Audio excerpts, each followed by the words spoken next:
respecto a las aplicaciones. ¿Cuáles son las aplicaciones de la inteligencia artificial en temas o en aspectos sociales o problemáticas sociales todavía mucho más específicos? Por ejemplo, migración, ¿no? Hay un artículo que trata sobre cuáles son las problemáticas que plantea la inteligencia artificial si aborda o en el abordaje de la problemática social que se presenta a través de migración. Hay también un artículo aplicado al transporte, ¿no? ¿Qué problemáticas está ofreciendo o planteando la presencia de ella con relación al transporte? Y bueno, algunas otras aplicaciones que iremos viendo también en su momento.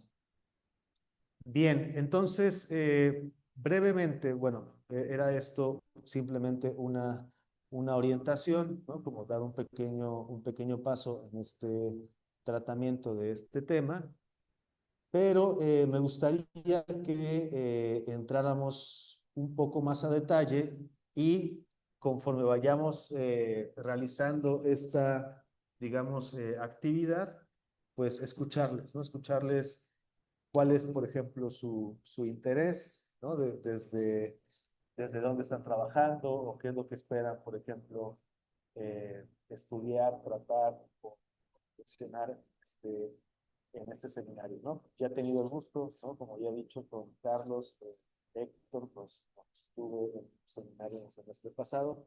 Gabriela, pues me da mucho gusto igualmente conocerte. Y bueno, a Braulio, pues al doctor también tengo el gusto de conocerlo aquí también como parte de la plantilla del Colegio de Morelos. Así que bueno, principalmente establecer una conversación, un diálogo, un análisis sobre este tema y sobre todo, pues también los enfoques, ¿no? Que cada quien tiene de interés de acuerdo a lo que está trabajando, inclusive en su propia investigación, en su propia tesis. Así que, bueno, en cualquier momento, por favor, siéntanse en total libertad para conversar o emitir algún comentario, reflexión, con todo gusto. Bien, posteriormente trataremos el asunto de las evaluaciones, ¿no? Más o menos las dinámicas, qué es lo que se espera. Me gustaría primero que vayamos al contenido, que tratemos un poquito la cuestión del tema, ¿no? Bien, déjenme entonces compartirles pantalla. Creo que algo que debemos preguntarnos primeramente, o al menos tener presente, es el tema, el concepto, perdón, de singularidad. ¿Sí? ¿Qué es lo que estamos entendiendo por singularidad? Déjenme compartir entonces pantalla.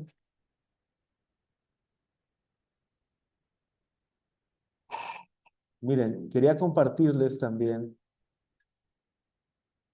un poquito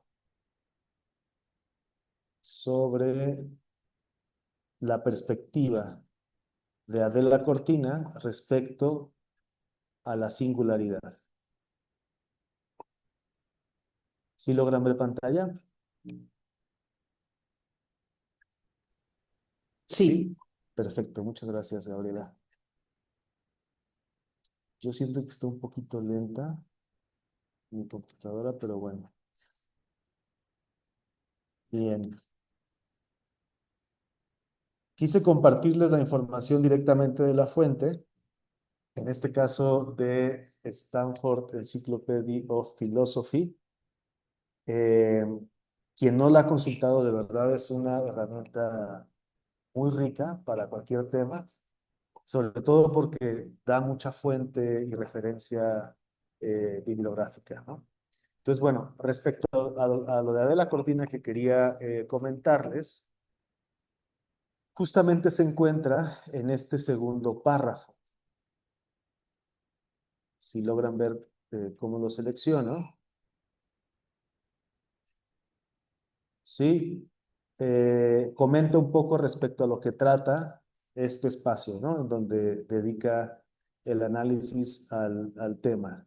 Dice, después de la introducción, en el campo los principales temas de este artículo son los problemas éticos que surgen con los sistemas de inteligencia artificial como objetos, ¿sí? Esto es, herramientas hechas y usadas por humanos. Esto incluye aspectos o problemáticas relacionadas con la privacidad, la manipulación, la opacidad y los vicios, ¿no? En la interacción humano-robot, ¿no? Así como los efectos de la autonomía, ¿no? Respecto, creo yo, principalmente a en dónde recae o en dónde se encuentra la responsabilidad en esa interacción entre humano y robot, dadas estas otras problemáticas como son la manipulación, la opacidad, el vicio, ¿no? Los vicios que puedan tener eh, las propias máquinas, ¿no? Que los humanos están haciendo de algún modo para el servicio de sus propias necesidades, así como los aspectos de privacidad. Si recordamos en el seminario pasado, o para quienes están apenas con nosotros en este semestre, Adela Cortina plantea tres modos de convivencia entre humano y máquina. Y son tres modos de convivencia que determinan tres tipos de ética o tres modos éticos en los cuales nos relacionamos con la máquina. El primero que plantea Adela Cortina es ver a la máquina como una herramienta, es decir, como un medio que satisface o que sirve a los propósitos humanos, ¿no? En este campo de interacción, la ética que prevalece es una ética muy vinculada a lo que son eh, los principios de bioética, ¿no? Como son los de no maleficencia, de autonomía, ¿no? El principio de autonomía en cuanto a tener las decisiones o tener la información suficiente para decidir, ¿no? Respecto a una situación, así como el principio de beneficencia, ¿no? Que es ver en una situación no solo el daño que podamos causar para evitarlo, sino procurar el mayor bien posible respecto a esa situación. Y sobre todo aspectos éticos que tienen que ver con justicia social, sobre todo en el acceso de inteligencia artificial para diferentes sectores sociales, ¿no? O diferentes grupos de población, ¿no? Que todos tengamos el mismo acceso a la inteligencia artificial en tanto que justicia social. Bueno, ese primer modo de interacción que plantea Adela Cortina, una filósofa española, lo podemos ver aquí claramente en esta entrada que nos ofrece Stanford Encyclopedia of Philosophy respecto a la ética en la inteligencia artificial. Solo que aquí llama a dicho sistema como,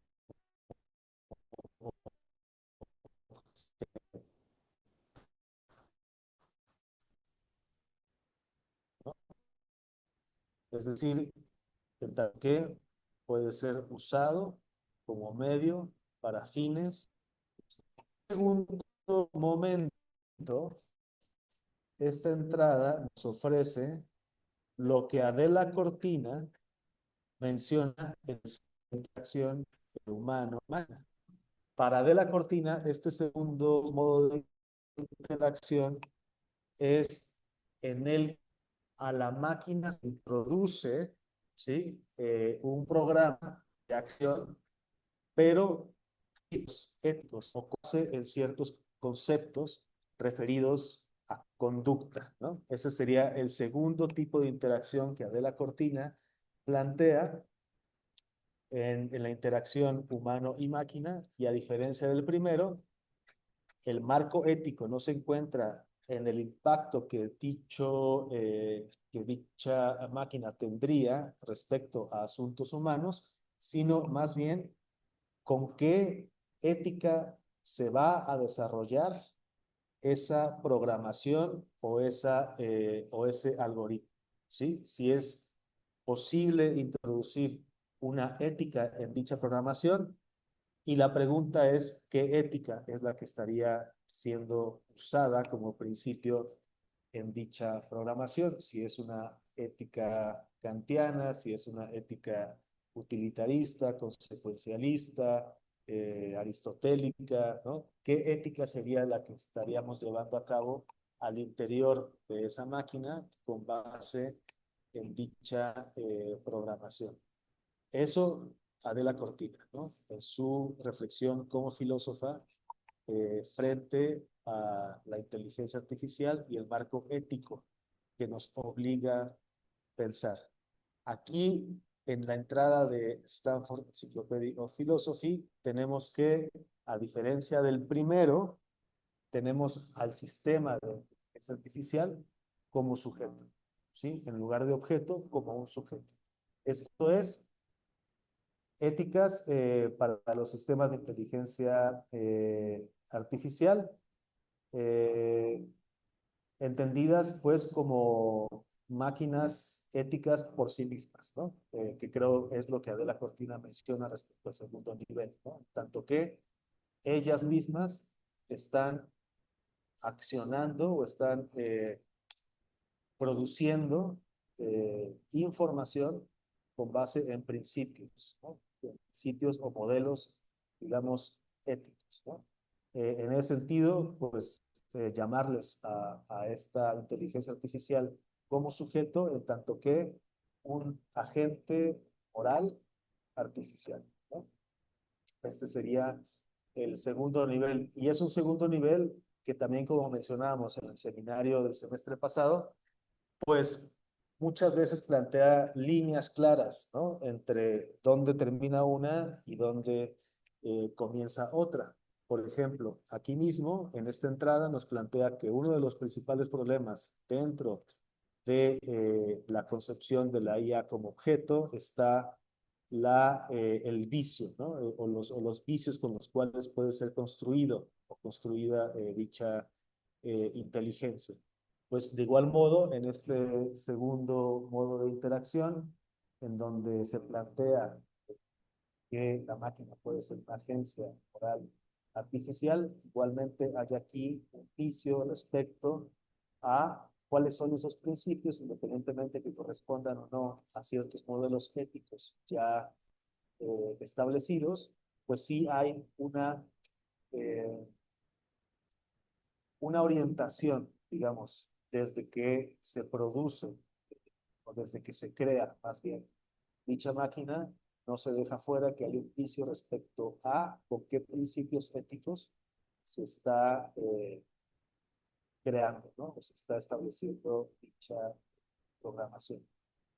No obstante, está señalado en tanto que sujetos, ¿no? Plantea una problemática muy distinta de ver la IA como objeto a entenderla como un sujeto, incluso como un sujeto o agente moral artificial, en tanto que se crea con ciertos principios éticos y produce la inteligencia artificial con base en esos principios éticos, ¿no? Ojo que no estamos en este segundo nivel todavía preguntándonos hasta qué punto lo que crea o produce la inteligencia artificial es o no autónoma, ¿no?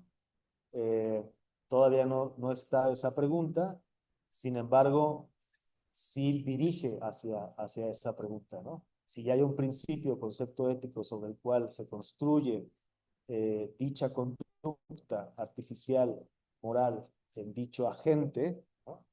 Eh, bueno, pues dicho proceso, dicha producción está siendo realizada de manera autómata o de manera autónoma, ¿no? Como bien también lo ponía eh, Adela Cortina en su lugar, ¿no? En su momento. Y en el tercer modo de convivencia de Adela Cortina, ya una vez establecidos los dos anteriores, es justamente en el nivel en el que la máquina pudiera, ¿no? O podría crear sus propios conceptos, su propio comportamiento con base en su propia ética, ¿no? Ya no con base en ese principio ético con el que fue creado, sino que sea capaz la inteligencia artificial de crear sus propios principios, ¿no? Por supuesto, esto ya plantea en Adela Cortina un escenario de libertad, un escenario de autonomía y un escenario también de creatividad, ¿no? Y es lo que en su caso de la cortina nos invita a pensar en términos de marco ético respecto a ese tercer nivel, nos invita a pensarlo en términos de si es posible o si no es posible. Si estamos frente un escenario en el cual el tercer modo de convivencia, en donde la máquina es autónoma y crea principios éticos por sí misma, si nosotros podemos concebir ya esa realidad como algo posible. Y frente a dicha posibilidad, ¿cómo podemos hacer frente nosotros ese escenario o esa situación, ¿no?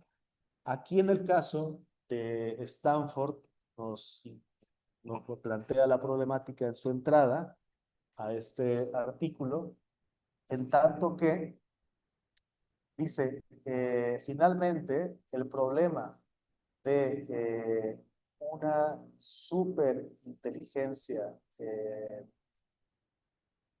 futura en la IA, la posibilidad de dicha superinteligencia futura en la IA nos lleva a la singularidad. Eh, bueno, interesante que no deja fuera el término de posibilidad y que al mismo tiempo también introduce o menciona el término de futuro, ¿no? El problema, the problem of a possible future AI superintelligence, el problema de una superinteligencia IA posible futura, hasta podemos pensar que quizás es algo redundante, ¿no? Pero creo que son conceptos importantes para atender incluso en este seminario, nos llevaría ya a una singularidad, ¿no? Interesante también que la propia posibilidad o el propio escenario futuro posible de dicha superinteligencia ya conduce para Stanford a una singularidad, es decir, a una realidad, ¿no? Cuando pensaríamos quizá que es muy distinto decir que algo es posible a que algo está realmente sucediendo. Pero en este caso, la singularidad que se plantea aquí está fundamentada no en que ya esté siendo, sino en que puede llegar a ser. El solo hecho de pensar que es posible ya nos conduce entonces a una singularidad. Permítanme porque creo que hay alguien que está ingresando. Déjenme ver, voy a dejar de compartir brevemente. ¿Algún comentario, pregunta hasta aquí? ¿Todo bien? ¿Vamos bien? Todo bien, muchas gracias. Perfecto, perfecto. Muchísimas gracias. Bien, creo que ya estamos. Hola César, ¿cómo estás? Bienvenido. Hola, buenas tardes. Nada más una pregunta. Apenas Sí, acabamos de comenzar, ¿verdad? Porque había intentado ingresar hace rato y me parecía que no había nada. no, comenzamos como 2 días, creo, más o menos. Para que te aparezca la liga en su momento, creo que debes tratar de ingresar justo a la hora. Ajá, es que me parecía que comenzaba a las 2:30. Pero bueno, está bien. Una disculpa Ah, por llegar tarde. no, no te preocupes, César, al contrario. No sé por qué decía 2:30. pero bienvenido, bienvenido. Bien. Déjenme entonces regresar.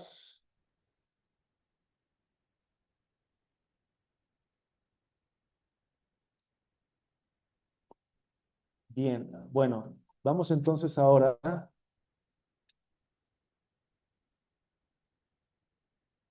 eh, a revisar en particular, ¿no? En particular, ¿qué es la singularidad? ¿O cómo entendemos la singularidad?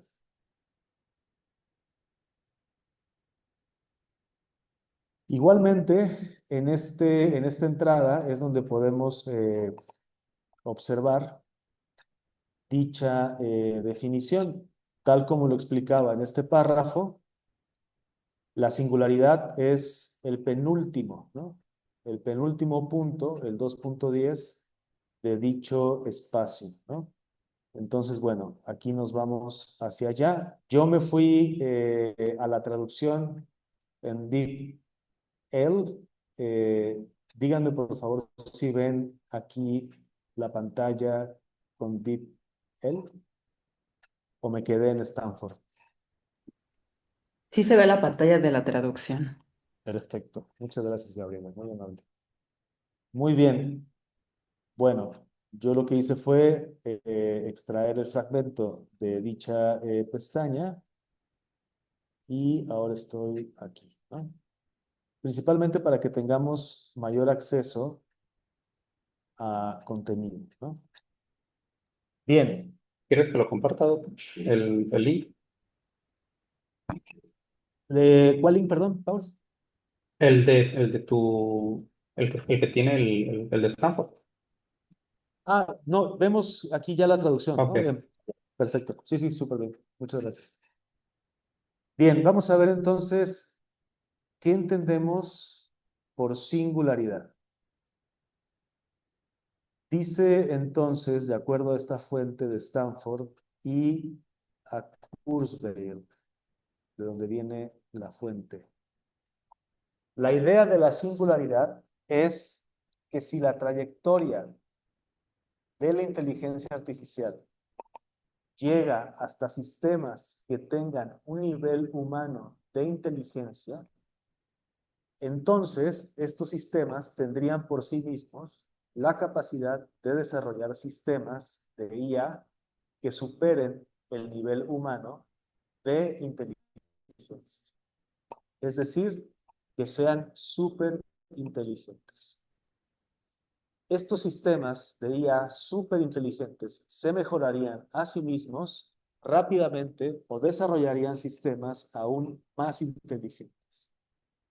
Este brusco giro de los acontecimientos tras alcanzar la IA superinteligente es la singularidad a partir de la cual el desarrollo de la IA queda fuera del control humano y es difícil de predecir. ¿De acuerdo? Bien, si a la luz o tomando en cuenta lo anteriormente dicho respecto los tres modos de convivencia de la cortina, sobre todo el tercero, y lo referido también de acuerdo a la entrada de Stanford sobre las distintas concepciones que hay de la IA y el marco ético que engloba a cada uno, yo quisiera preguntarles a ustedes aquí presentes, ¿en qué sentido entonces tendríamos que pensar la singularidad? La podemos pensar en términos de algo que en definitiva es viable que suceda, ya está sucediendo, y en caso de que suceda, dicho control que se escapa al humano sería perjudicial para el mismo, o podemos pensar en un sentido benéfico de provecho que favorezca a la humanidad respecto a dicha singularidad. ¿Cómo conciben ustedes la singularidad teniendo ya en cuenta esta definición? ¿La conciben como algo que ya está entre nosotros? Y si ya está, ¿en qué términos lo está? ¿La conciben como algo que todavía no está, pero que es posible que llegue? Y o la conciben como algo que pudiera favorecer, perjudicar, es deseable la singularidad. ¿Cuál es, digamos, el nivel de presencia que tiene en sus vidas dicho concepto, tomando en cuenta, por supuesto, lo que aquí nos indica como definición Kurzweil? Muchas gracias, César. Adelante. Bueno, respecto a si ya está, me parece que, bueno, desde mi punto de vista, a partir de lo que yo sé de la IA y de lo que yo he llegado a enseñar, porque también doy clases de informática, yo diría que no estamos todavía cerca de que suceda este evento. Es cierto que ya la inteligencia artificial ha avanzado bastante, pero sigue realmente sin poder tener la capacidad, digamos, de siquiera compararse todavía a la inteligencia humana. Nos puede superar en muchas cosas por cómo funciona su algoritmo, o los algoritmos, o las redes neuronales que la conforman, pero no tiene todavía la capacidad de pensar. Y mucho menos todavía de tener una conciencia propia que de alguna manera, digamos, se pudiera salir del control humano. No aún. Ahora, respecto a la posibilidad de que llegue a suceder algún día, yo creo que sí.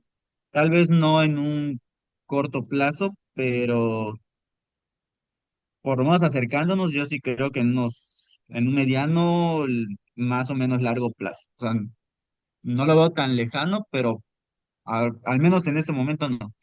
Y es que yo creo que se ha exagerado por los medios de comunicación la capacidad que tiene realmente actualmente. Eh, por ejemplo, muchos inclusive CEOs de empresas informáticas diciendo que van a despedir programadores porque ya no son necesarios, porque la IA lo hace todo. Pero la verdad es que la IA no lo puede hacer. O sea, hay muchas cosas inclusive básicas que no lo puede hacer. Todavía hace unos meses, dando la clase de lógica, buscando unos ejercicios o viendo qué ejercicios podía dejar, la IA ni siquiera era capaz de hacer un silogismo categórico básico. Entonces, puede ser que eso ya haya cambiado, eso fue así como un año. Pero pues o sea, los mismos programadores son conscientes, por ejemplo, de que la IA está lejísimos todavía de poder hacer el trabajo de un programador en realidad. Entonces, yo sí lo veo más lejano, no lo veo tan cerca. Actualmente sus capacidades, a pesar de lo que nos cuentan los medios de comunicación, no son tantas. O sea, si ustedes le preguntan a un ingeniero en sistemas, van a ver que más o menos van a tener una visión de que sí es una buena herramienta, sí es muy útil, puede potencializar muchos trabajos, pero no lo suficiente como para hacer todavía o estar cerca de esta, de este evento en el cual ya, pues ya estás tan inteligente que ya hasta pueda crear sus propias ideas, la propia IA. Puede ser mi punto de vista, es lo que tengo hasta ahorita conocimiento también del tema. Muchísimas gracias, César. Entiendo entonces que eres o provienes de informática. ¿Es correcto? Bueno, estudié filosofía, psicología, pero también yo por mi cuenta empecé a estudiar informática y pues actualmente estoy dando también clases de informática, además de otras materias ya más propias de mi área. Perfecto. No, muy, muy interesante y sobre todo muy útil. Digamos, la perspectiva también que nos planteas desde la informática como tal y tu experiencia que estás adquiriendo en ese campo. Creo que nos va a ser bastante útil justo para poder generar una reflexión al respecto, ¿no? Principalmente me llama muchísimo la atención de lo que mencionas, ¿no? Y pienso si hay ese escenario que tú ves, ¿no? Respecto a lo difícil respecto a esa capacidad, digamos, en la inteligencia artificial, como mencionabas el ejemplo, sobre un silogismo, ¿no? Básico respecto de la lógica. Si hay esa dificultad hoy día, o al menos en tu experiencia, sobre la capacidad de la IA, por qué crees tú que se piensa en una singularidad? ¿Por qué crees que, que humanamente se conciba o se empiece a pensar en términos de singularidad? Cómo concibes tú esa generación del concepto, ¿no? Dada que hay una realidad que parece que lo niega, ¿no? ¿Cuál crees tú que sea la causa, la razón de pensar en singularidad en la inteligencia artificial? Creo, a ver, si lo vemos históricamente, me parece que la idea del ser humano creando algo que en su momento se le pueda salir de control, es bastante antigua, ¿no? No estoy muy seguro ahorita, bueno, no me acuerdo muy bien, porque como en filosofía como que nunca te centras mucho en ese tema, qué tanto pensaban, por ejemplo, los griegos de los autómatas, pero sabemos que los griegos ya tenían autómatas. En la mitología griega de repente aparecen eh, armas o aparecen cosas que crea, por ejemplo, Hefesto y que tienen hasta cierto punto como que vida propia, ¿no? Pero como que nunca le dan mucho énfasis a esa cuestión de que si están por encima de nosotros o no, ¿no? En la Edad Media, pues igual habían los autómatas, empieza a haber todo eso. Con Descartes, pues tenemos esta separación de cuerpo y mente, ¿no? Donde básicamente los animales para él eran, pues, casi casi como robots controlados por el mismo Dios. Entonces yo creo que hemos tenido desde el inicio de la humanidad como que esa sensación de que en algún momento podemos llegar a crear algo que se salga de control. Y en el romanticismo literario, pues de hecho, hasta donde yo me acuerdo de mis clases de literatura de la prepa, si no me equivoco, la novela de Frankenstein, bueno, o la historia de Frankenstein justamente tenía que ver con esos miedos, ¿no? De cómo avanzar la tecnología y que en algún momento llegáramos a crear algo que tuviera vida por sí mismo y pues al final del día se saliera de control también. Entonces creo que es algo que ya traemos de por sí históricamente. Creo que las diferentes culturas a lo largo de la historia se han dado cuenta que de repente hay tecnologías eh, tan revolucionarias que no saben qué podría pasar. Pero, pues si nos apegamos, digamos, a cómo ha ido evolucionando la historia, pues hasta ahorita muchos de esos miedos han sido hasta cierto punto infundados, porque sí, han avanzado mucho esas tecnologías, pero nunca se ha llegado al punto en el cual efectivamente se convirtieran tal vez en un problema. Tal vez la creación de la bomba nuclear, eso sí es una excepción en la regla, ¿no? Pero, bueno, y otras armas, pero en general como que nunca han sido lo suficientemente formadas como para que llegaran a ese punto. Ahora, el detalle es que ahora con la inteligencia artificial sí pasa, digamos, una cuestión un poco diferente, porque sí ya se ha llegado a un punto en el que pues prácticamente cosas que a nosotros nos costaban mucho tiempo realizar, te lo puede hacer rápidamente. Todavía basta ver qué tan preciso es muchas veces. Digo, creo que si alguien ya ha tomado algún curso en algún momento de inteligencia artificial o de ChatGPT, sabe que tiene un montón de sesgos, un montón de problemas, eh, hace mucho, alucina mucho, es como se le dice, alucina demasiado.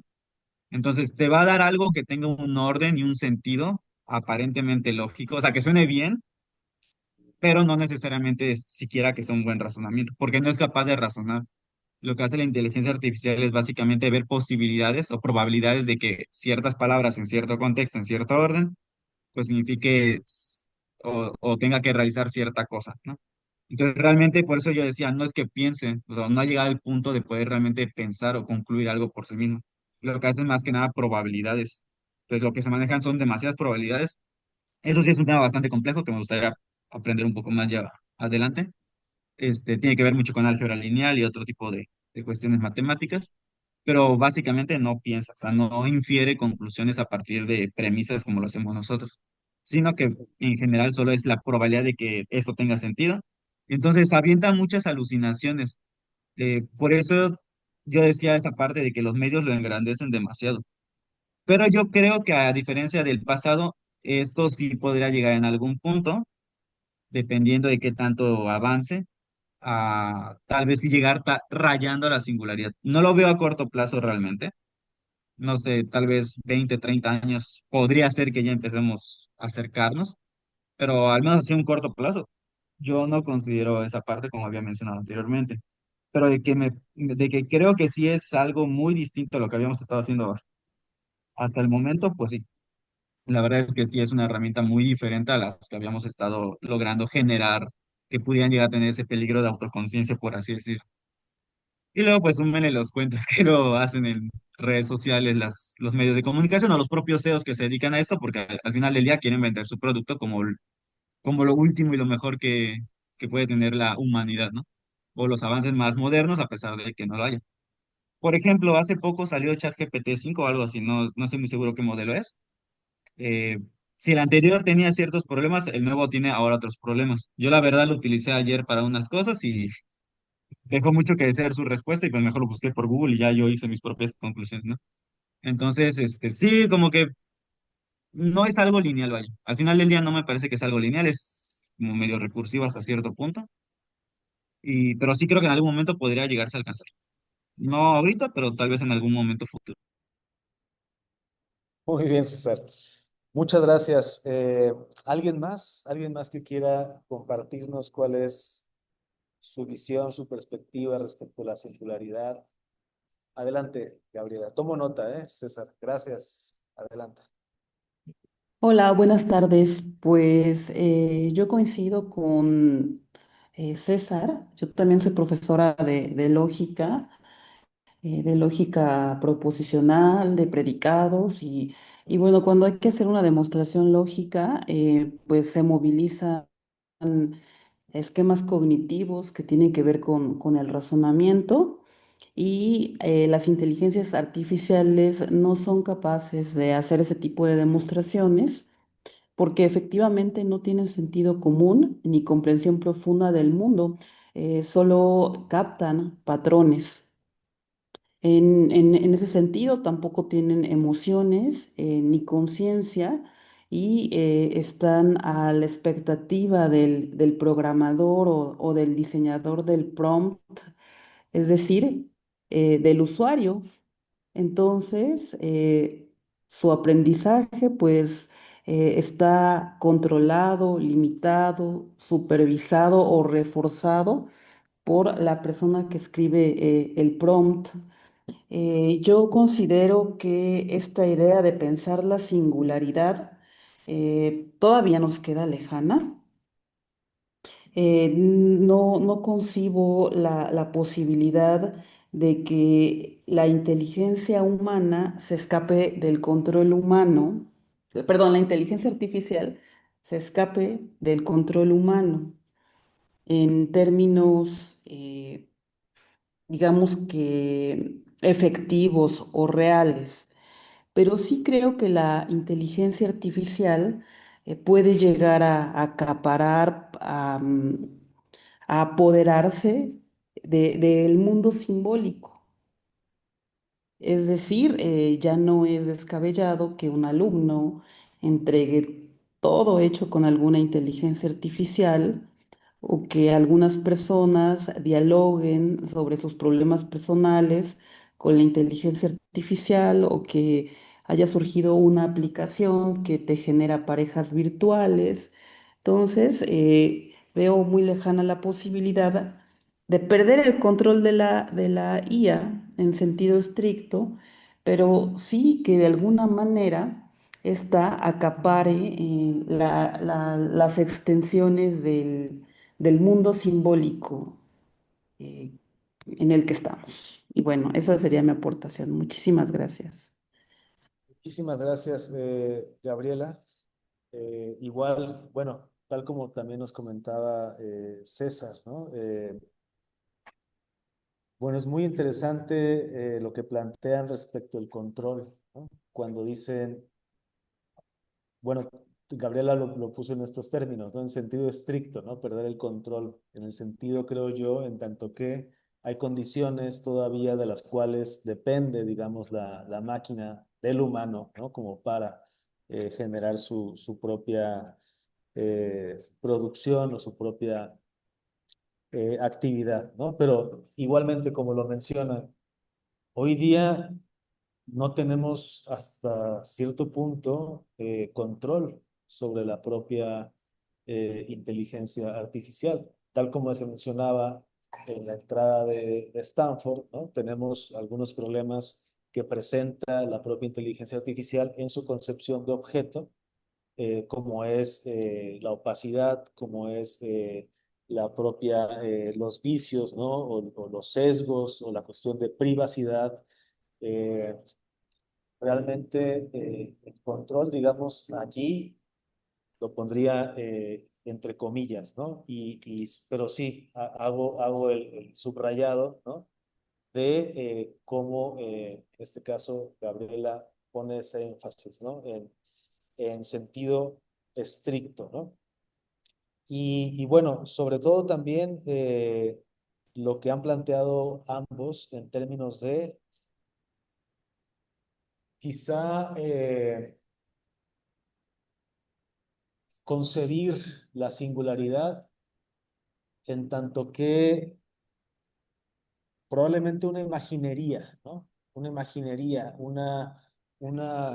probablemente más acotado a una condición humana frente a una realidad que desconoce. Quizá pensada la singularidad más en términos de estar enfrente de algo desconocido y una reacción más bien humana frente a lo desconocido que nos permite en todo caso proyectar, digamos, esta ficción, ¿no? Si cabe aquí la palabra, ¿no? Sin embargo, lo que quizá quisiera poner un poco el acento, al menos en términos igualmente aquí del seminario, pues es la pregunta, ¿no? Si, si dicha reacción de ficción, dicha reacción humana frente a lo desconocido, agota la pregunta ética respecto a eso que se enfrenta. Más allá de que sea una realidad que desconoce, pareciera que hay en la singularidad una preocupación muy humana también respecto a lo que crea o respecto a lo que el humano produce, ¿sí? Pareciera que hay una pregunta ya no solo respecto a lo que es, a lo que está, como por ahí también mencionaba Gabriela, y perdón que haga la mención a sus nombres, no es con afán de poner a nadie en evidencia, simplemente para llevar a cabo un poco la conversación, no tienen, ¿no? Emociones, decía Gabriela, no tienen emociones, no tienen sentimientos, no tienen contacto con la realidad. Lo mismo decíamos quizá hace algunos años del nivel 2 de convivencia, ¿no? No hay una capacidad autómata en la máquina que quizá produzca a partir de principios que el humano mismo le introduzca, ¿no? Como son conceptos, como son eh, ciertos principios sobre los cuales va construyendo su proceso de, de información, ¿no? Y en ese sentido, creo que la singularidad plantea entonces una pregunta ética respecto no tanto lo que está, sino por lo que puede estar y porque humanamente hemos ya visto cómo no preguntarnos por lo que puede ser o por lo que puede llegar a ser, podría, más bien trae como consecuencias, ¿no? Por allí también César mencionaba la bomba, la bomba nuclear, ¿no? Como uno de estos ejemplos, ¿no? Alrededor justo de dicha manufactura, ¿no? Alrededor justo de dicho proyecto, ¿no? Que por cierto la película de Christopher Nolan, si no la han visto, bueno, me parece muy buena en ese sentido, en tanto que la revisión que hace Christopher Nolan mediante la película, ¿no? Del proyecto Manhattan, justamente lo que está planteando es poner en la mesa esas posibilidades. Es una revisión histórica de una época en la que quizá habría que ver con acento y con más lupa, cuáles son esas deliberaciones que se hacen al momento de estar frente a una situación o una realidad que se nos presenta como desconocida, ¿no? Y creo que también que en este mismo marco ético podemos también estar eh, frente o tomar en cuenta de cómo reaccionamos ante lo desconocido. Reaccionamos quizá con negación, ¿no? Pudiera ser una opción. Reaccionamos quizá con miedo, por ejemplo, ¿no? Reaccionamos quizá con un pesimismo respecto a lo que puede llegar a ser o cómo sería eso que pudiera llegar a ser. O quizá reaccionamos en el otro polo, ¿no? Reaccionamos de manera optimista, en tanto que es la nueva medicina, ¿no? Realmente nos salva, nos está permitiendo resolver problemas humanos que durante toda su historia se ha venido preguntando y enfrentando, ¿no? Ese sería otro polo, ¿no? Reaccionar ante lo desconocido, ya no mediante el pesimismo, sino también mediante el optimismo, ¿no? Y es en ese sentido, creo yo, digamos, en ese marco respecto a una realidad que se nos presenta hoy día de un modo y que por estar frente a esa realidad de ese modo, con los problemas que ya se mencionaban, ¿no? En el caso de la pareja, en el caso del estudiantado, ¿no?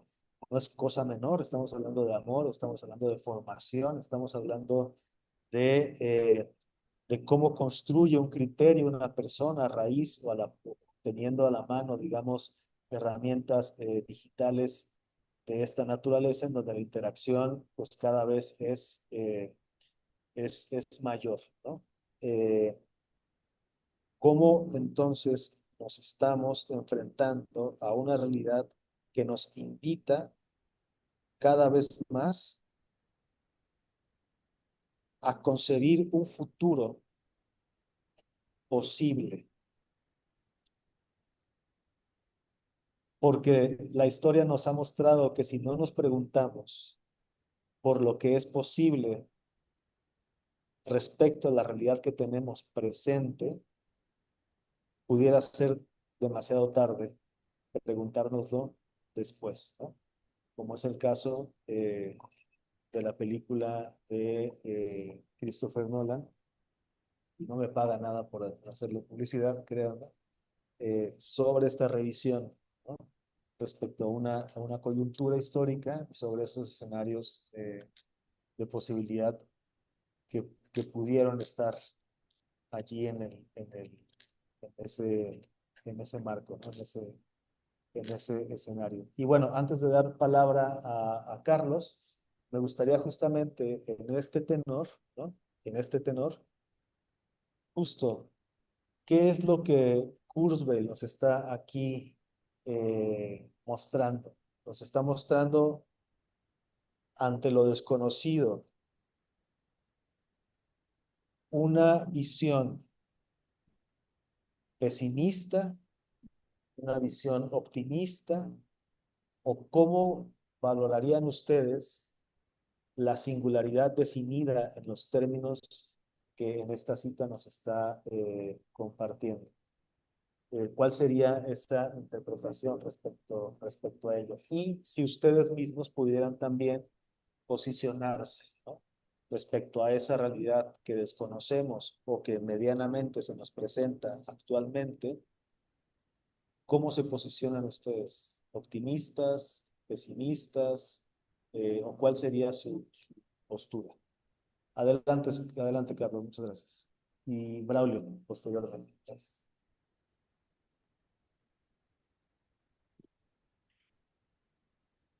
Perdón, me parece que Carlos no estaba. Adelante, Braulio, y después Gabriela. Gracias, Gabriela. Micrófono, doctor, por favor. ni optimista ni pesimista, sino todo lo contrario, para citar a un clásico inevitable en este contexto.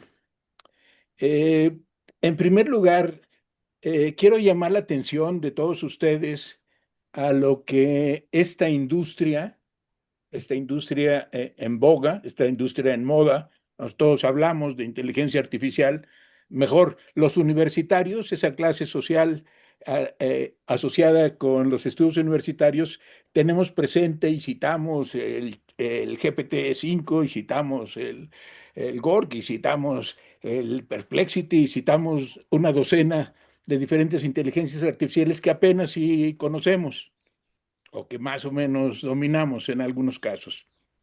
Lo que a mí realmente me interesa, me inquieta, a veces debo decir que hasta me aterroriza, es este papel que juega el complejo militar industrial en términos de precisamente esta tecnología, la inteligencia artificial.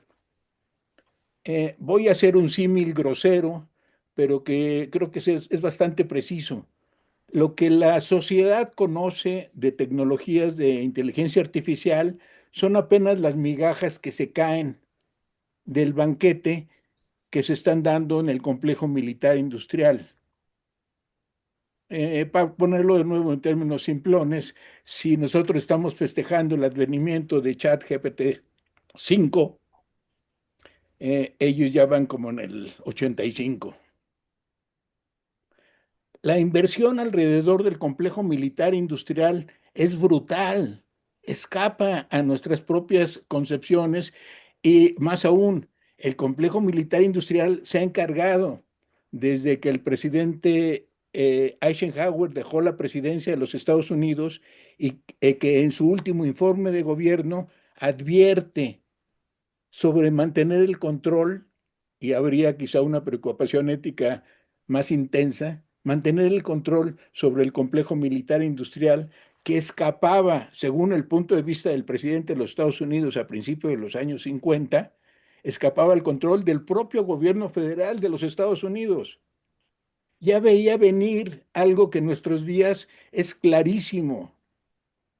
Perdón, se puede ser optimista cuando la humanidad estamos al borde de un enfrentamiento nuclear que está basado justamente en inteligencia artificial cultivada en ambos bandos y que en sus respectivas decisiones nos llevan entre las patas a todos.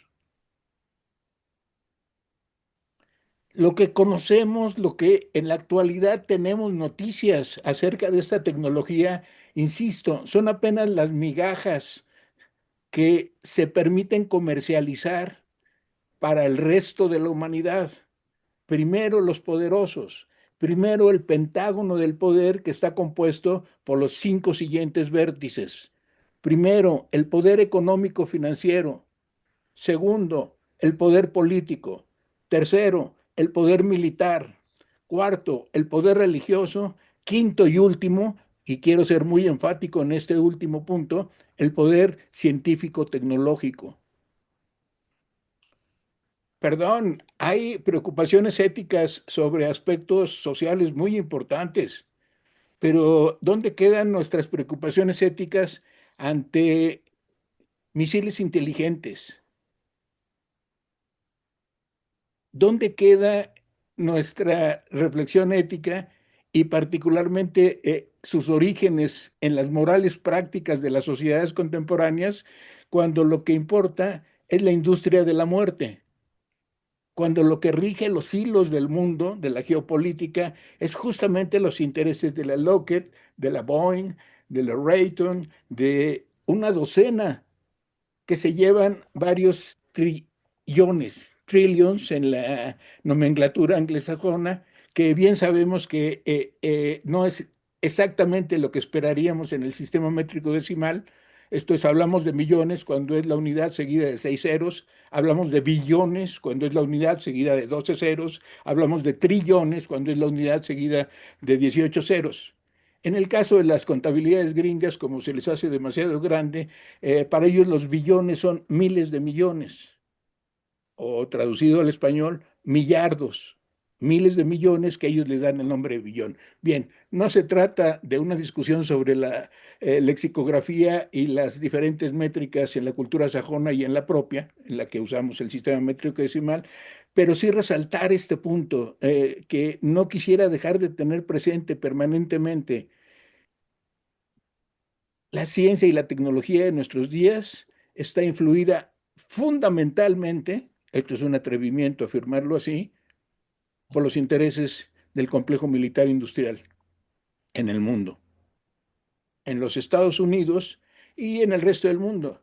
Además, el resto del mundo, que cómo se parece, perdón por la extrapolación, pero cómo se parece a Tucídides, cómo la Liga de Delos y la Liga del Peloponeso ahora las podemos sustituir por la OTAN, el Tratado del Atlántico Norte y la Liga de los BRICS, enfrentándose respectivamente. Y así como aquellas guerras del Peloponeso dieron al traste con lo que 50 años antes había sido la unión entre atenienses y tebanos, en la actualidad estamos en una encrucijada todavía peor, la inteligencia artificial al servicio de los más nefastos intereses que privan en el mundo. Nuestras preocupaciones académicas están bien, en algo contribuirán a la reflexión crítica, precisamente, pero lo que sí me parece grave es no tenerlo presente, es no tenerlo en la discusión como parte de los elementos de lo que determina, diría Marx, las fuerzas productivas y cómo esas fuerzas productivas alteran las relaciones sociales de producción, que es claro en nuestro panorama laboral a partir de la irrupción de lo que prefiero llamar la cibernética. Concluyo. La cibernética es una disciplina que nace a mediados del siglo pasado y que engloba, en mi discutible punto de vista, bueno, y de algunos otros autores, pero en el mío en particular que lo sostengo, que engloba lo que conocemos como ciencias y técnicas de la información, como computación, como informática, como telemática y como otros muchos derivados en la segunda mitad del siglo XX. La cibernética nace de forma metafórica en 1948, vean ustedes, al final de la Segunda Guerra. De hecho, el grupo de científicos que participan, un mexicano entre ellos, entre los dos primeros, Norbert Wiener y Arturo Rosenbluth, en la confección de la cibernética. La cibernética es la ciencia de la comunicación y el control en el animal y la máquina. Y en un libro posterior de 1950, Norbert Wiener plantea una tesis que con eso concluyo. La tesis de Wiener, en su libro titulado Cibernética y Sociedad, dice, solo podemos entender a la sociedad contemporánea si entendemos las facilidades de comunicación de que ella dispone y, particularmente, si entendemos los mensajes cifrados entre animal y animal, animal y máquina, máquina animal y finalmente máquina y máquina. Y concluyo con el asunto de si ya estamos, de cuánto nos falta, de que si ya merito o que si ya se tarda un siglo la singularidad, la inteligencia general o esta nueva etapa de la cibernética que se integrará con autómatas, ya no agentes solamente que responden en términos de interacción hombre-máquina, sino máquina-máquina. Agradezco, ha sido extenso y me siento muy honrado de poder participar con todos ustedes en este debate. Procuraré actuar como abogado del diablo, por llevar la contra, nomás por el ánimo de poner en evidencia con aquello con lo que desacuerdo. De manera que, de nuevo, repito mi agradecimiento y celebro la oportunidad de compartir con tan jóvenes e ilustres participantes en este seminario. Muchísimas gracias, doctor. Tomo nota y vamos dando palabra asimismo a nuestros compañeros. Gracias. Tengo primero a Gabriela, gracias, Braulio. Gabriela, Héctor, César y Carlos. Adelante, Gabriela, te escuchamos.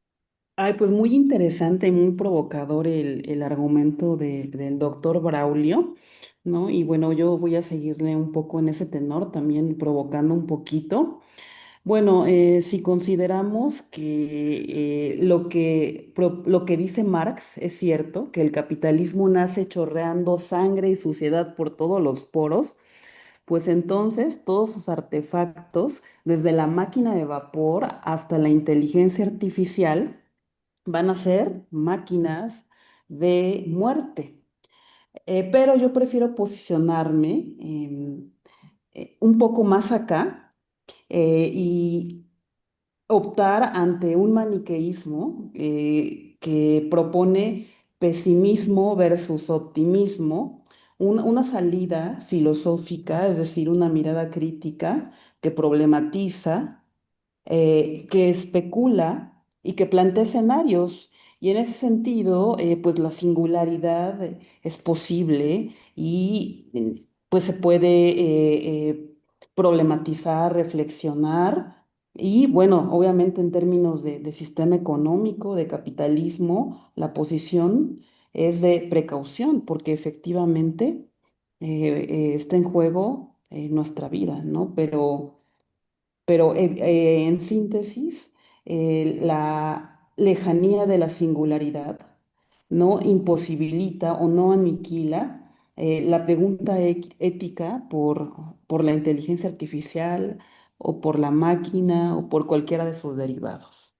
Bueno, ese es mi comentario. Muchas gracias. Al contrario, Gabriela, muchas gracias. Adelante, Héctor, por favor. Sí, gracias, Doc. Eh, bueno, creo que lo que ya han expuesto los compañeros, pues sí lo tenemos que considerar con seriedad, ¿verdad? Sobre todo porque, por un lado, podemos entender que posiblemente las aplicaciones que surgen de la IA o que son IA a final de cuentas, eh, pueden quedarse como en ese recurso benéfico únicamente, ¿no? Sin embargo, ya cuando hablamos de esta posibilidad y esta singularidad, ¿no? Como ya señalaba al final el doctor Braulio, el tema de las relaciones, por ejemplo, máquina-máquina, ¿no? O este deseo justo del ser humano por ese conato de ser más, ¿no? De perseverar en su existencia, ¿no? Que, digo, Spinoza lo ponía así, ¿no? En esa idea de que el ser humano busca, perseverar en su existencia, pero pues bueno, ya hoy en día el ser humano ya no solo busca perseverar en su existencia, ¿no? Sino perseverar sobre la existencia de los otros incluso, ¿no? Entonces, sí pienso que tendríamos que cuestionarnos, ¿no? Porque a partir justo de lo que ha sucedido en el mundo, ¿no? De las tantas destrucciones a partir de las guerras, y todo lo que se ha venido últimamente, pues nos hace demostrar que sí hay una posibilidad de una singularidad, ¿no? Yo me quedo también al final con lo que dice incluso en el párrafo, ¿no? ¿No? También al final de cuentas es difícil de predecir lo que pueda suceder, ¿no? Lo que pueda venir en esta parte de seres superinteligentes, ¿no? Si se crearán como nosotros lo estamos imaginando ahora o serán incluso otras formas de cómo la tecnología avanzará, etcétera, etcétera, ¿no? Eh, Sobre todo porque hoy en día vemos cada vez más, pues máquinas, herramientas más sofisticadas en todos los ámbitos, ¿no? No solo en ámbitos, pues empresariales, educativos, sino, pues ya lo han señalado, ¿no? En el tema de la milicia, pues cada vez, pues las máquinas son más sofisticadas, ¿no? Entonces, creo que sí tendríamos que estar muy atentos porque yo considero que sí hay una posible singularidad ya en estos momentos, ¿no? Aunque, por supuesto, hay herramientas digitales o IAs que todavía posiblemente tengan ciertas características que no no alcanzan a cubrir o a cumplir esto, pero me parece que sí, sí estamos en ese momento, ¿no? También, y creo que también es necesario, pues, en ese sentido, no perder esa línea, ¿no? Delgada de querer, pues llegar a ser o a crear ahora al superhombre, no desde Nietzsche, ¿no? Sino al superhombre o al superser o a la supermáquina, ¿no? Que nos pueda, traer después conflictos, pues más graves con los seres humanos, ¿no? Muchísimas gracias, Héctor.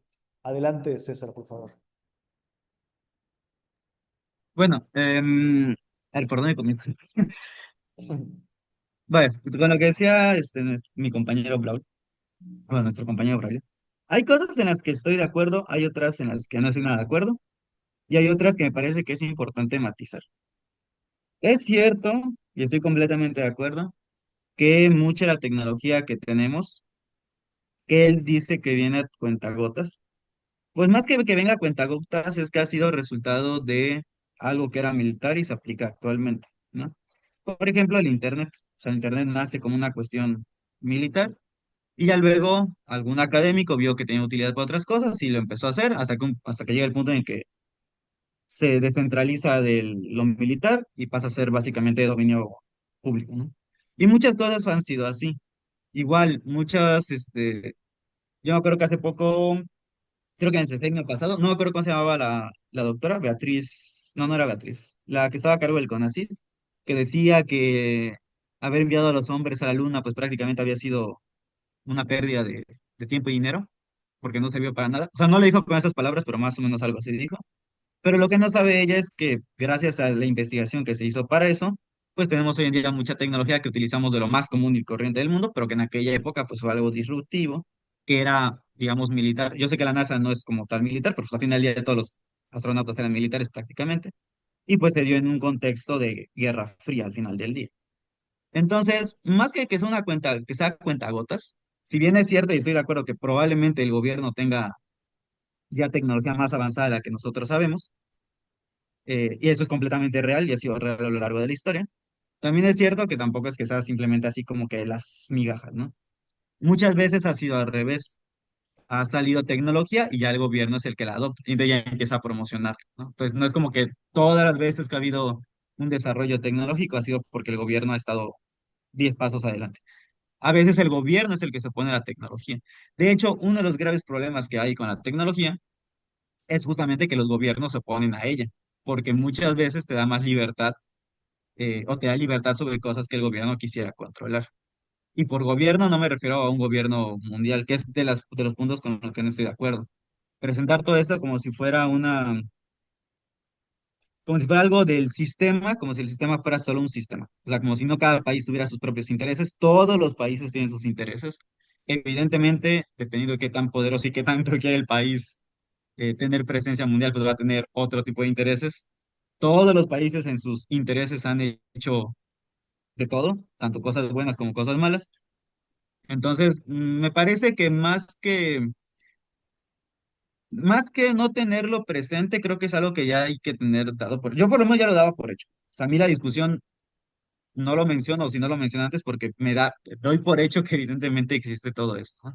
Y que los gobiernos tienen sus intereses y que obviamente las élites tienen sus intereses, pero es que por otro lado no existe una élite única. O sea, eso de que hay 5 poderes me parece que es necesario matizarlo porque, ajá, hay un poder religioso. ¿Cuál? El Papa, cuando de los 33% de la población es católica y esa población católica solamente como el 1% es realmente católico, mucha influencia no tiene realmente el Papa. No en ese nivel, tal vez a nivel geopolítico, pero a nivel conciencias individuales no tiene el poder que solemos atribuirle. Ni siquiera en la Edad Media lo tenía. Esos son más bien mitos históricos que nos vamos creyendo. Em, También otra aclaración. La cibernética no nace en 1940. Realmente ya es algo que había surgido desde el siglo XIX. No como tal, pero la idea de inventar máquinas que pudieran procesar información y todo eso es más antiguo de lo que solemos creer. Por eso a veces pareciera y hay gente que de alguna manera se sorprende de la tecnología que avanza muy rápido, pero es que no tienen idea de que atrás de todo eso ha habido un bagaje que poco a poco se ha ido formando, que en algún punto alguien encuentra cómo dar un salto o combina todo lo que nadie había combinado y es donde se dan los saltos. Entonces, realmente la cuestión de la informática y de todo eso, pues tiene muchísimo tiempo. Hay algo que me dio, eh, es que se me hizo curioso porque mencionan la parte, o sea, igual yo lo entendí mal, ¿no? Como de cómo debe, o sea, que hay que estudiar cómo se comunican los animales y el animal máquina. Y esa parte me parece interesante, porque efectivamente es algo que se estudia. Digo, si usted le pregunta a un ingeniero en sistemas o desarrollo de software, eso probablemente ni tenga ideas de qué estás hablando, pero en realidad, por ejemplo, para el diseño de un software, el software para una empresa o para una organización, aunque no es una empresa, se diseña pensando justamente en cómo se comunican, o sea, en cómo son sus flujos de comunicación y de trabajo. ¿Por qué? Porque en este caso lo que hace el desarrollador es imitar la comunicación. La máquina viene a ser solamente un medio que imita dicha comunicación y dicha estructura. Si tu estructura organizacional es una porquería, evidentemente pues tu sistema informático va a ser igual de mal hecho. Y eso se los digo porque yo en el pasado llegué a trabajar en lugares donde sus sistemas informáticos eran un desastre, pero también la propia organización era un desastre. Entonces, sí, hasta cierto punto es cierto que los sistemas informáticos se realizan con esa finalidad. De hecho, para que sea un buen sistema informático, tiene que estar hecho con bajo esa lupa y bajo esa finalidad y bajo esa premisa de que la arquitectura debe responder a los procesos reales que hace o que piensa realizar la empresa en todo caso, ¿no? Entonces, más que nada era como, es como matizar cosas, ¿no? Entonces, a ver, para resumir lo que he dicho en general. Sí es algo que hay que tener presente en cuanto que es una realidad, o sea, es una realidad. Lo que hay que matizar en este sentido es más bien que no es que sea un poder absoluto por encima de todos que está decidiendo las cosas. Es cierto que la tecnología muchas veces que recibimos ha sido previamente utilizada para la guerra, eso es una realidad, pero, y aquí otro matiz que hay que darle, no es algo nuevo, o sea, me parece que no es algo que haya que espantarnos ni que haya que echar la culpa al capitalismo. A lo largo de toda la historia de la humanidad ha habido desarrollo militar, si no es que fue el primer desarrollo. Recuerden que en el Neolítico se inventaron arco y flecha, si no me equivoco. No me acuerdo si era el Neolítico o Paleolítico. Pero el punto es que desde que la humanidad existe y ha tenido conflictos, ha habido desarrollo tecnológico de todo tipo. Y muchas veces esto pasa luego a la vida civil. Y así ha sido toda la historia, independientemente del grado de complejidad de una sociedad. Así ha sido a lo largo de toda la historia. Todos los grupos humanos, todos, hasta nosotros, inclusive individualmente, tenemos nuestros intereses. Todos. Obviamente esos intereses pueden coincidir o no con el de una población mayoritaria, con el de otras personas. Y siempre nuestros intereses pues van a involucrar que puede ser que choquen o que sean inclusive contrarios completamente a los intereses de otros. Pero pues vas a meter en esa dialéctica de ver entre unos y otros, al final del día van surgiendo, pues en este caso, tecnologías. Tecnologías que luego podemos aprovechar para otras cosas. Y entonces aquí la cuestión ética siempre va a ser cómo tenemos que actuar ante estas situaciones. Lo que estaba leyendo ahorita del artículo, yo no lo he leído todo y no sé desde qué momento empezaban a leerlo, pero justamente algo que es importante es aquí definir la cuestión de cuál es el problema ético, ¿no? Cuando es algo que ya sabemos, no solo de acuerdo al artículo, sino en general cuando tú estudias ética, eh, justamente un problema ético va a ser cuando no sepamos cómo actuar. Si yo ya sé cómo actuar, no es un problema ético, es una cuestión ética. O sea, ¿cómo debería de actuar yo, no? Pero no es un problema ético porque ya sé cómo actuar. Yo sé que esto es malo, de acuerdo a mi sistema de valores, que habría que discutir si es la validez de dicho sistema. Y aquí el problema viene siendo, ok, sabemos que los países hacen esto, sabemos que hay una guerra, bueno, que siempre están en guerra las superpotencias, una guerra silenciosa, que no necesariamente es con armas, puede ser por economía, puede ser por influencia, puede ser de diferentes maneras. Eso ya está dado por hecho. En teoría ya sabemos que esto es algo que ha pasado a lo largo de toda la historia de la humanidad, toda, ¿no? Ahora la pregunta es, ¿y qué va a pasar el día? Que es aquí donde yo creo que entra justamente el objeto de estudio de este seminario. ¿Qué va a pasar el día cuando una creación nuestra nos sobrepase? Como ya habíamos visto anteriormente, el miedo siempre ha estado en la humanidad. Inclusive para la bomba atómica, volviendo un poquito al ejemplo, Los científicos no sabían o tenían miedo de que no se detuviera la reacción en cadena. Es decir, cuando crearon la bomba atómica antes de que explotara, sus cálculos le decían que había una posibilidad de que toda la atmósfera se quemara. En pocas palabras, que una sola bomba atómica destruyera todo el mundo. Y también, y ahí sí se enfrentaban en un problema ético, ¿no? O sea, ¿qué tenemos que hacer ante una situación que no sabemos? No sabemos si pueda pasar, no sabemos si no pueda pasar. Al final del día alguien más hizo otros cálculos, esos cálculos eran más prometedores, y aquí seguimos y no nos hemos muerto todavía. Pero efectivamente era una posibilidad en su momento. Y ahorita nuestro problema sería entonces, ¿y qué va a pasar si en algún momento la IA, si piensa de verdad, sobrepasa nuestro pensamiento y encima se le ocurre querer hacer pequeñas IAs que pues, se agarren contra nosotros como el Skynet en... Ay, ya no me acuerdo cómo se llamaba este, pero bueno, como Skynet, ¿no? Si alguien sabe de cultura popular, seguramente sabe a qué me refiero. Entonces, ese yo creo que va a ser uno de los problemas. En esta, o sea, la lucha entre potencias siempre va a haber, y seguramente entre la lucha de potencias, y entre a ver quién tiene la IA más poderosa, va a surgir esto, ¿ok?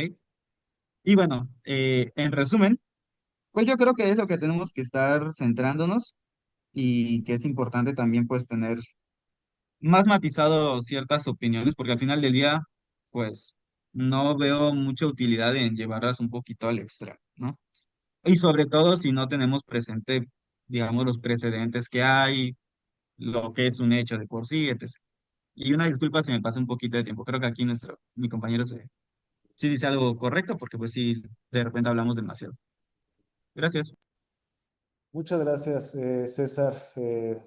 Bueno, primeramente, sí, por cuestión de respeto al tiempo de todos. Y vaya, igualmente también recordar, bueno, este es un espacio libremente, pues igual con responsabilidad, eh, pues vertimos, ¿no? Nuestros comentarios y todos son bienvenidos, ¿no? Claro, siempre con el límite y con la acotación del respeto y pues siempre la cordialidad, ¿no? Es un espacio de convivencia, todos tenemos mucho que decir y bueno, siempre cuidando las formas. Les pediría nada más que seamos muy cuidadosos en ese sentido para poder tener la misma libertad, ¿no? Y sentirnos cómodos todos en un espacio en el que podemos realmente expresarnos, ¿no? Principalmente. Así que todos, ¿no? Braulio, Héctor, Gabriela, César, de verdad, adelante, bienvenidos, todos los comentarios, eh, en el modo y en la manera que cada quien tiene y simplemente nada más el respeto a los otros, ¿no? Y a la forma de expresión también de cada uno. Muchísimas gracias, César. ¿No es Terminator de Skynet? No. Sí, tienes razón, es Sí, Terminator. Se me ¿verdad? había ido la referencia. Muy bien. Muchas gracias, César. Adelante, Carlos, por favor, te escuchamos. ¿Sí estás por ahí? Sí, sí, sí. Adelante. Sí. Bueno, por respeto a todos, también menciono que no prendo la cámara para que porque de repente se cae aquí la red. Entonces, bien, Gracias, eh, Carlos. No te preocupes. Adelante. escuchando acá a todos los compañeros, eh, pues la verdad que va a estar bastante bueno el curso, va a haber muchas opiniones, entonces está bastante bien. Lo otro es que, por ejemplo, ahorita que mencionaron hace varios compañeros el asunto de la cibernética. Yo me acuerdo que por ahí tiene Niklas Luhmann en una de sus introducciones, creo que es precisamente introducción a los sistemas, introducción a la teoría del sistema social. Por ahí menciona cómo hace una pequeña, eh, pues hablando de matices, un pequeño matiz histórico a la palabra cibernética, ¿no? Y por ahí menciona eh, kibernetes, si mal no recuerdo, pues una palabra griega que tiene que ver con el gobierno de las naves, dice. Y entonces se lo retoma como una definición desde el ámbito del control. Y esta palabra, este concepto, ha servido mucho también desde, por ejemplo, autores como Von Foster, Bertalanffy, en fin. Entonces, la palabra o el concepto cibernética pues tiene diferentes ángulos que va desde las ciencias sociales, la comunicación desde el ámbito del estudio de la sociedad, entonces incluso desde la antropología, y no se diga desde la filosofía.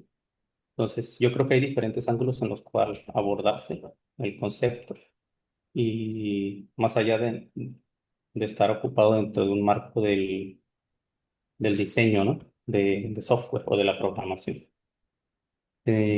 También agregando aquí al asunto de la singularidad, desde un ángulo ahí medio histórico, de la historicidad, ya todos sabemos que Heidegger menciona que el ser es historia, pues la historia humana tiene ya algunos ayeres, claro, desde la relativización de la propia vida humana.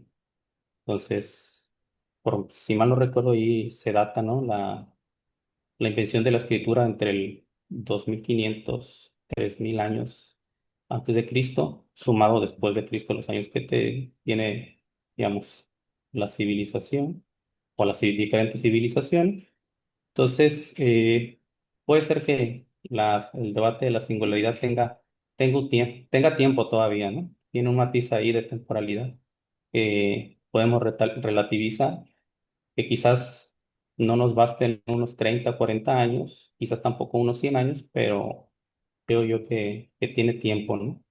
Entonces, por ahí también, desde la ética aristotélica, eh, este concepto de potencia, por ejemplo, ahora que la singularidad lo vemos como algo que está latente ahí, como una potencia, es decir, que es posible, eh, pero claro, si nos sustraemos a los hechos, también congenio de que pues quizás no estamos en ese momento histórico, pero pues es preferible discutir en términos de su potencialidad que en términos de que exista por sí misma, ¿no?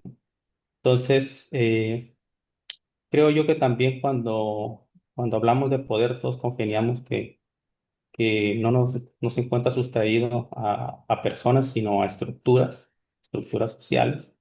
Entonces, y no es la primera vez que se discute el poder como una estructura social, precisamente, que tiene sus diferentes subestructuras, por decirlo de esta forma. Entonces, a mí me parece un debate enriquecedor discutir la singularidad y desde diferentes enfoques.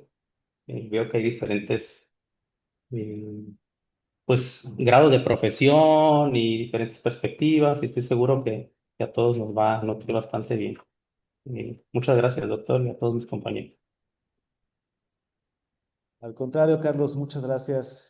Pues bien, quizá nada más retomando algunos de los aspectos mencionados por todos ustedes, por la mayoría. A Carlos también lo he escuchado en otro momento, en el seminario anterior, ¿no? Referir todas estas condiciones, pues, de estructura, ¿no? Superestructura, materiales, incluso hasta marxistas, ¿no? Creo que por ahí también. ¿Verdad? Así que si no lo mencionaste en este momento, Carlos, yo sé que está allí también en el horizonte, digamos, discursivo, ¿no? Entonces, bueno, creo que de algún modo todos hemos puesto, o se ha puesto, digamos, ese asunto, ese aspecto importantísimo en la reflexión, ¿no? Y quisiera nada más quizá acotarlo de esta manera, ¿no? Yo quisiera en ese sentido preguntar, ¿no? Lanzar en todo caso la pregunta, ¿no? Eh, Igual no hay necesidad de contestárnosla en este momento, pero sí tenerla presente o al menos considerarla, ¿no? Pensarla. Podemos hablar de una naturaleza de la inteligencia artificial. Cuando decimos que hay una naturaleza de algo, estamos tratando de definir o señalar cierta condición en ella que independientemente de cuáles sean esos factores externos que no son inherentes a dicha entidad, en este caso la IA, independientemente de dichos factores externos con los cuales se vincule, hay una naturaleza, hay una condición en ella que se mantiene. Esa es la pregunta. ¿Podemos hablar de una naturaleza de la IA? Ojo, quizá, y esta sería una subpregunta, es una pregunta diferente, preguntar por la naturaleza de una máquina, ¿no? Preguntar por la naturaleza de un artefacto, por ejemplo, ¿no? Eh, Preguntar por la naturaleza de una herramienta. En este caso, la pregunta va dirigida si hay algo inherente a la IA que le defina independientemente del factor externo con el cual se vincule. ¿Por qué me parece importante la pregunta? En principio, porque dicha condición tendría o sería susceptible de ser vinculada con diferentes factores externos, es decir, con diferentes usos, ¿sí? El uso, digamos, con finalidad, con perspectiva capitalista, ¿no? En el sentido en el que Marx lo criticaba. El uso o la finalidad militar, bélica, ¿no? Más que militar, que sí supone una manufactura mucho más metódica y concienzuda, ¿no?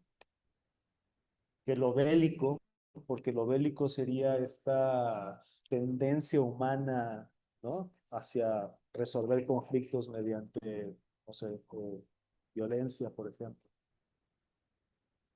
Creo que es una puerta en el humano que está abierta a resolver conflictos a través o haciendo uso de la violencia.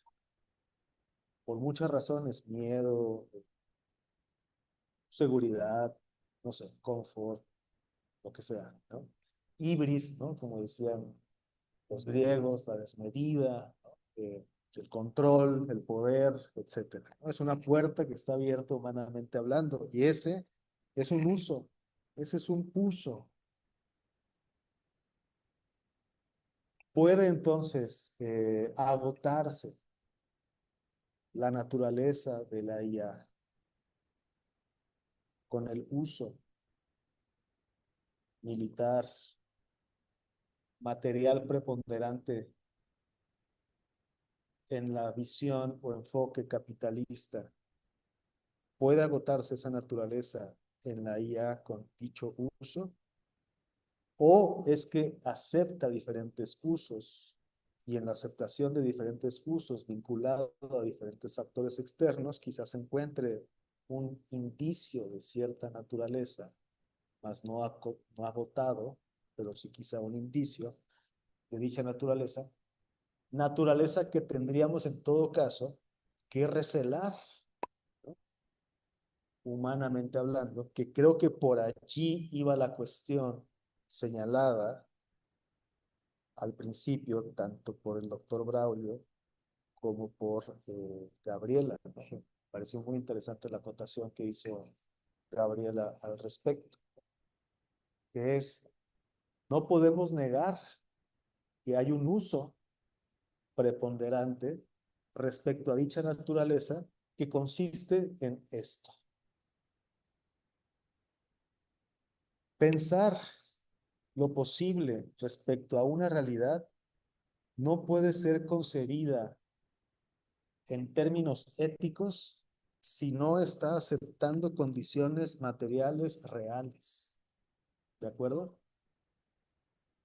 Negar esa realidad sería caer en un polo, en un extremo, en una visión opaca de las cosas y nos conduciría a uno de esos dos polos dentro de la ética, que es o ser pesimista al respecto o ser un optimista al respecto, ¿no? Justamente lo que se pretende en el seminario es no ser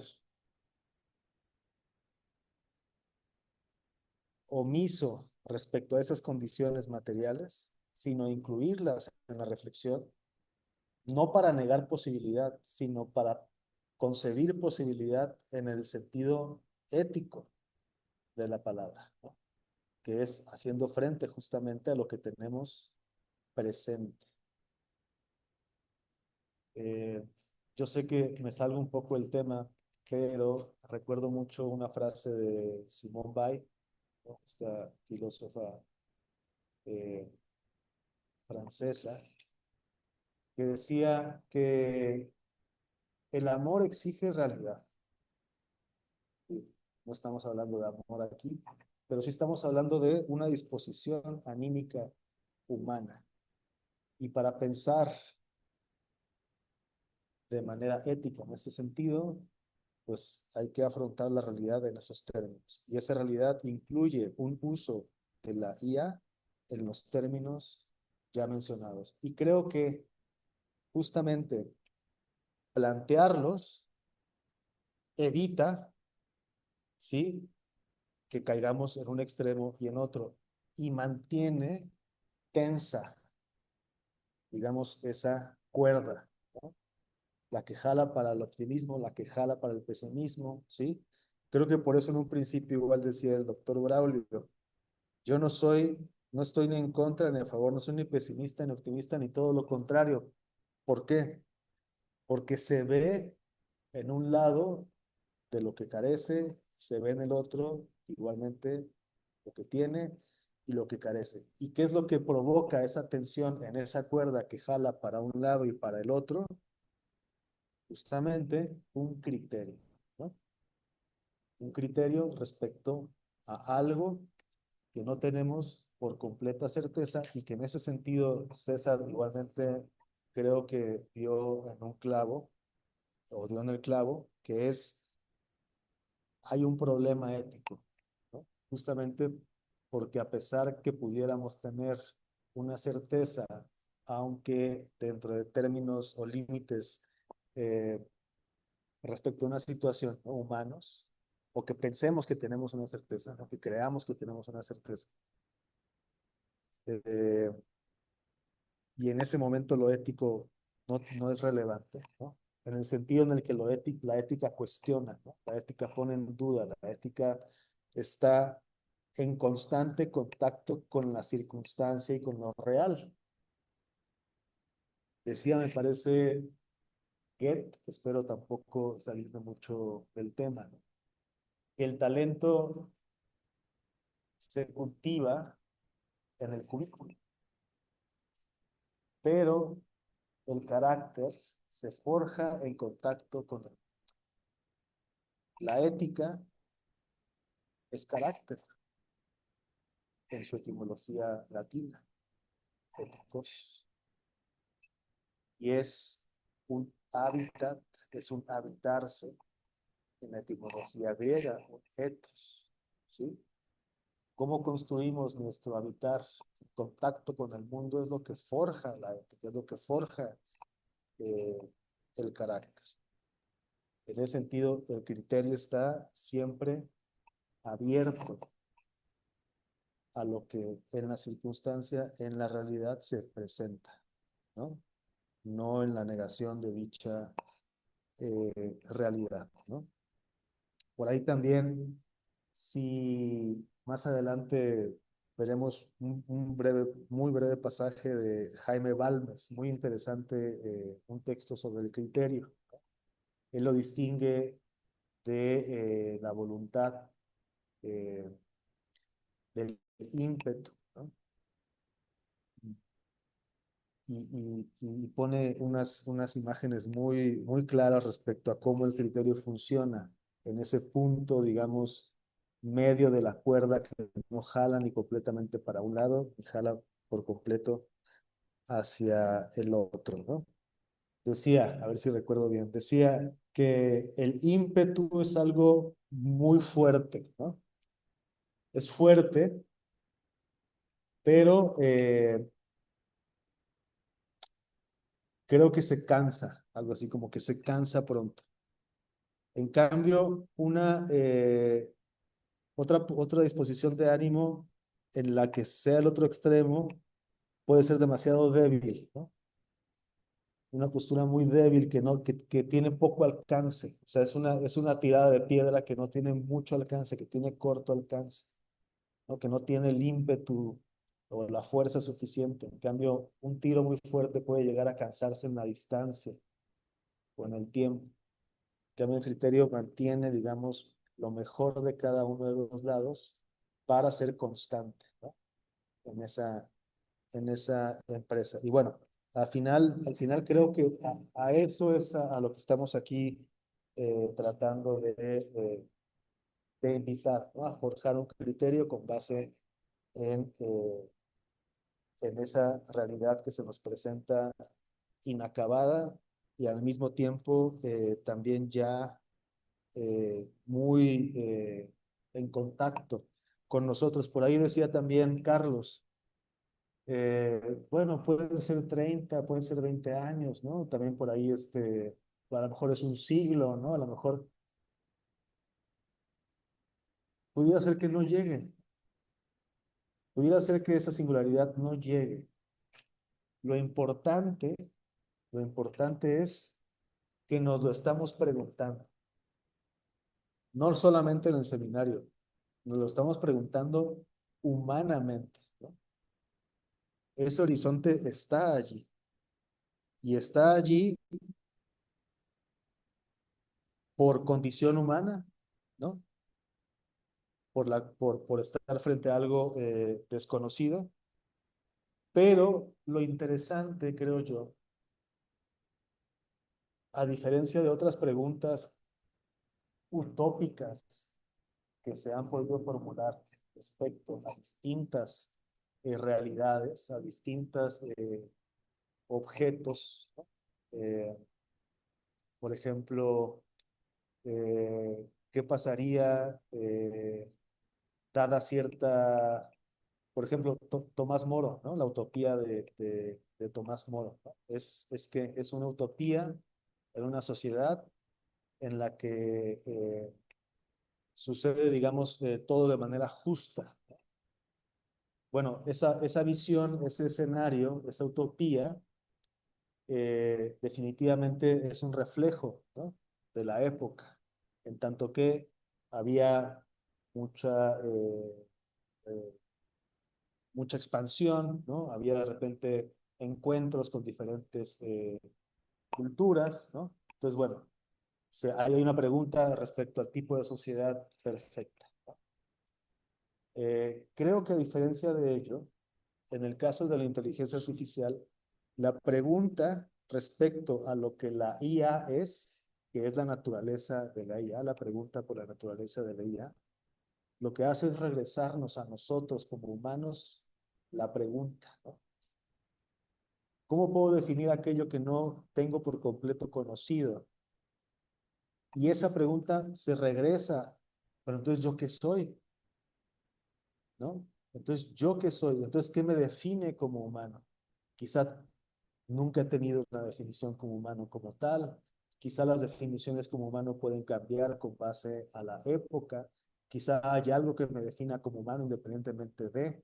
Quizá debería pensar la existencia o la vida incluso en términos más allá de lo humano, por ejemplo, en términos que no sean antropomórficos o antropocéntricos, ¿no? Quizá debería permitirme pensar que la vida puede darse más allá de mi entendimiento, probablemente. Hay un regreso a esa pregunta sobre el humano, en particular cuando proyectamos en la IA sus posibilidades. ¿Qué es lo que puede ser? ¿Qué es lo que puede hacer? ¿No? Y en ese sentido, igualmente dejaría, además de la pregunta respecto a la naturaleza de la IA, si la hay, cuál sería y por qué, además del criterio como ética frente a dicha realidad que se nos impone como desconocida, aunque esté en contacto ya con nosotros.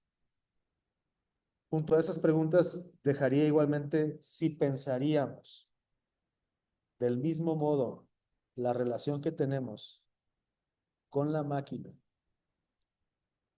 si no nos preguntáramos sobre la singularidad en ella. Si no nos preguntáramos sobre la singularidad, pensaríamos de igual modo, de igual manera, la relación que hay entre máquina y humano. Con esta pregunta en particular, yo quisiera igual poner en la mesa, ya para cerrar también la sesión de hoy, quisiera poner en la mesa a Alan Turing. ¿Por qué? Porque a partir de lo que Alan Turing demuestra en su experimento respecto a si puede un ser humano decidir si la respuesta que está recibiendo en el experimento que Turing plantea puede decidir si es humano o si es máquina, el resultado al que Alan Turing llega es que no puede decidir. Y al momento de no poder decidir frente a esa realidad, frente a esa respuesta que se presupone inteligente, o al menos yo como juez en el experimento tengo que decidir si no lo es. ¿Es inteligente o no es inteligente? Yo como juez digo, no tengo las suficientes bases para afirmar ni lo uno ni lo otro. Pues ese resultado permite pensar en Turing, y creo a nosotros a partir de Turing, en una ética particular. Es decir, pensar en la posibilidad de una respuesta inteligente de la máquina permite reformular la ética en Alan Turing, que es pensar una ética que no funcione en términos binarios. Sí, por allí también se mencionaba bueno, eh, eh, hay la homosexualidad, por ejemplo, en Turing, ¿no? ¿Es relevante o no es relevante en en su inquietud respecto a las máquinas inteligentes? ¿No será que también de fondo lo que quería también mostrar Turing es que hay muchos modos de pensar, que hay muchas inteligencias, que hay muchas, que no solo es pensar en términos humanos o no humanos, en términos binarios, sino que hay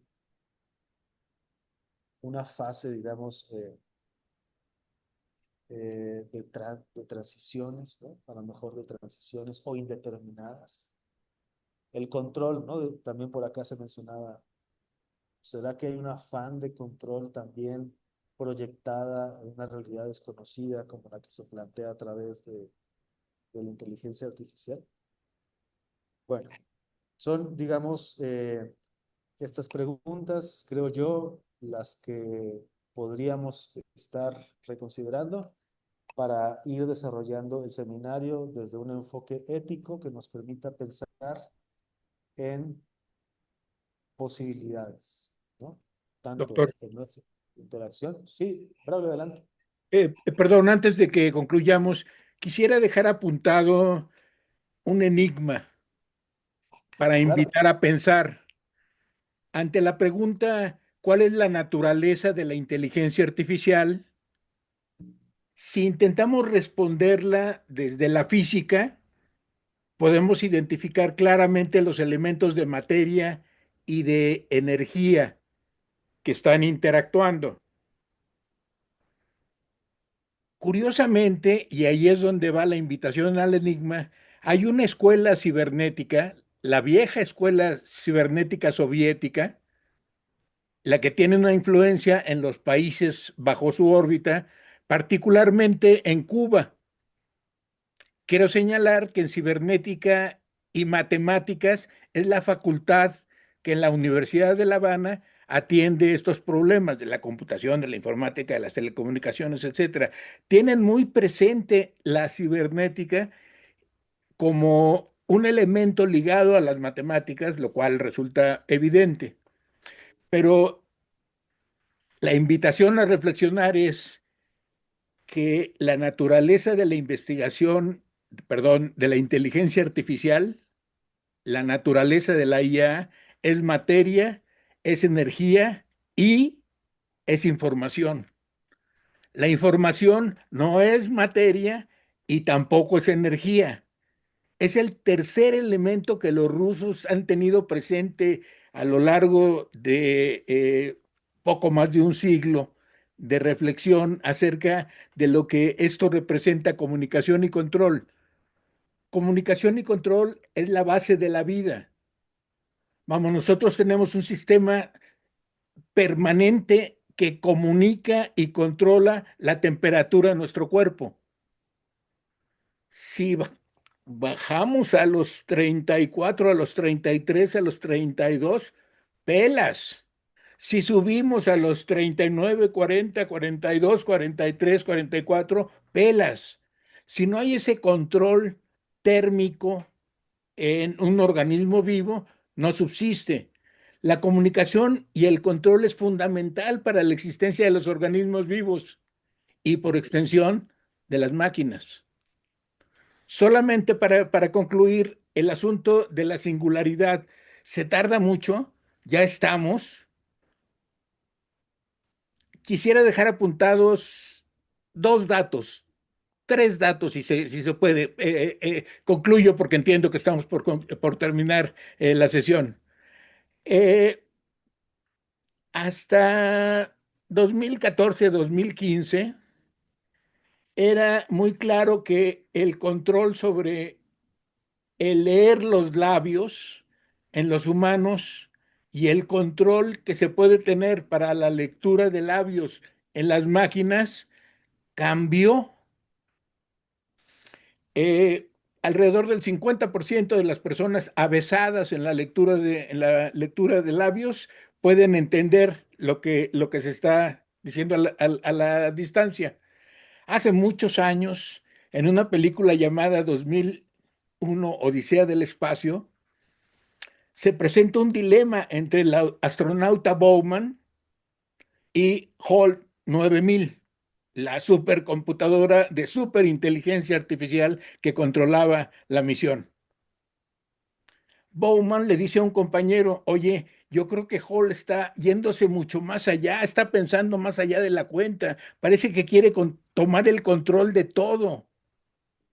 Eso lo está diciendo lejos, pero ¿qué creen? Hall 9000 le está leyendo los labios y entiende que la quieren desconectar. ¿Y qué hace con el astronauta Bowman? Cuello. 2015 pasó de reconocimiento artificial de lectura de labios 30-40%, los humanos expertos andan en el 50%, a 60, 75, 90, 95%, que es como está ahora. Ya sabemos que las máquinas juegan mejor al ajedrez que nosotros. Ya sabemos que las máquinas son mejores para calcular que nosotros.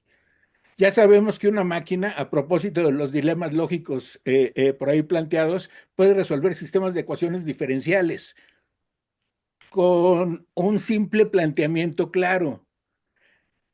Concluyo, hace rato que las máquinas son mucho más hábiles que nosotros para diferentes aspectos de eso que le llamamos inteligencia.